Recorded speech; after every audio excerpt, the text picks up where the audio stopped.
I'm Don Bryant, a community activist, grandfather, and current president of Cleveland Peace Action.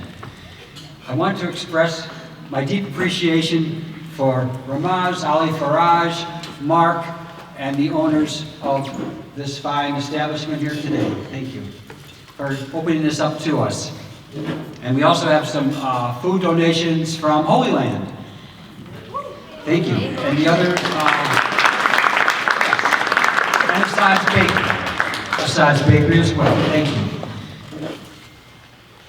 This meeting will be recorded tonight, just so you know, as you probably can see.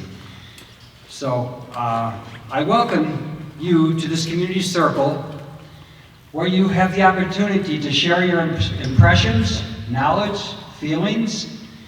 We will hear about people's struggles facing corporate, state, and social oppression. The presenters are then invited to discuss how their community struggles intersects with Palestinian struggle for human rights, self-determination, and their very lives at this time, as you know, and actually for their very lives for many years, decades. I ask that we start our discussion with those gathered here in the center. Our MCs will introduce them in a few minutes. But first, I want to offer the speaker's staff to a local Indigenous peoples leader, Philip Yenyo, who will speak about the practice of group conversation.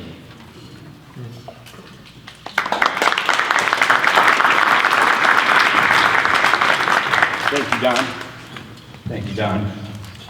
Before we get started here, I asked if it would be okay to do this, and I think it's pretty appropriate to do this, to start this whole thing off with a prayer. Since we're here on our land, on my people's land, we're going to cleanse this area and ask Tunkashla, Creator, for His blessing.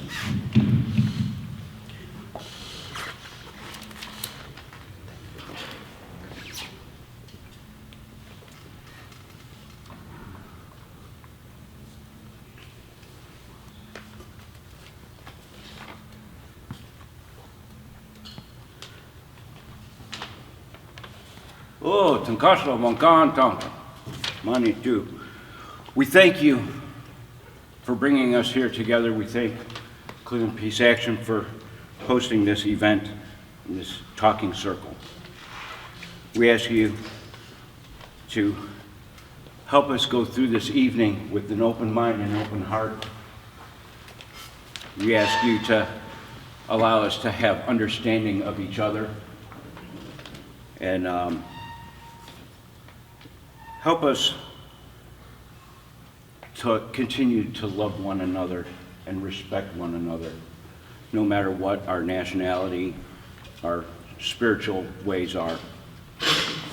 As a true family that lives upon Unchi Maka, Mother Earth.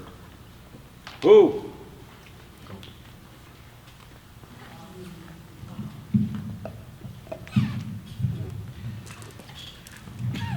As you all know, we face our own struggles here also. This issue that we're here to discuss between Israel and Palestine has greatly affected our community. I have witnessed on Facebook friends and relatives that are divided on this, people that are of native descendancy, and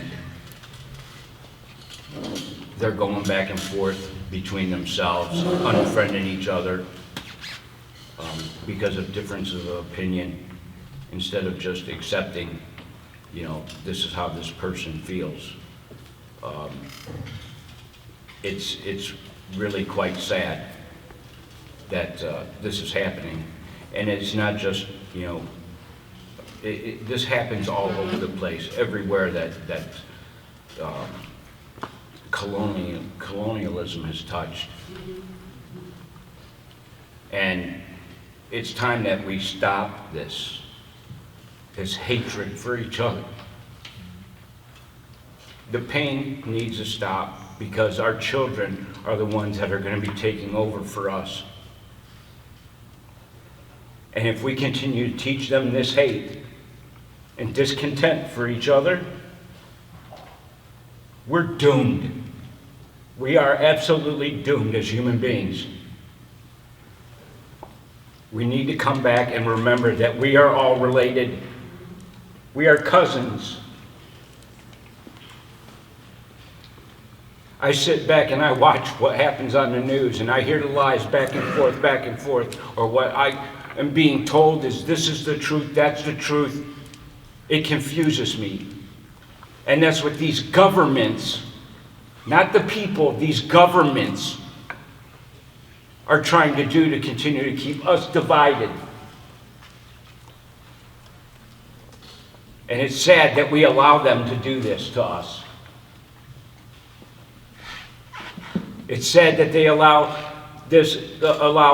Israelis to do this and Palestinians to do this, and you know, it's happening all over the world.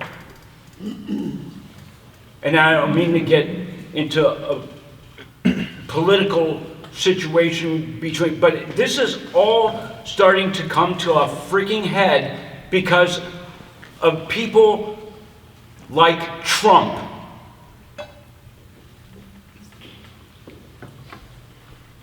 That have no filter, have no understanding, have no heart, no compassion for each other. This needs to end. And I hope with this gathering we can come together as a group, as people of Mother Earth. And remember, we're supposed to take care of each other. We're supposed to love each other. All of our spiritual beliefs say that. And that's what's being forgotten. And with that, I'll just hand it back over to Don.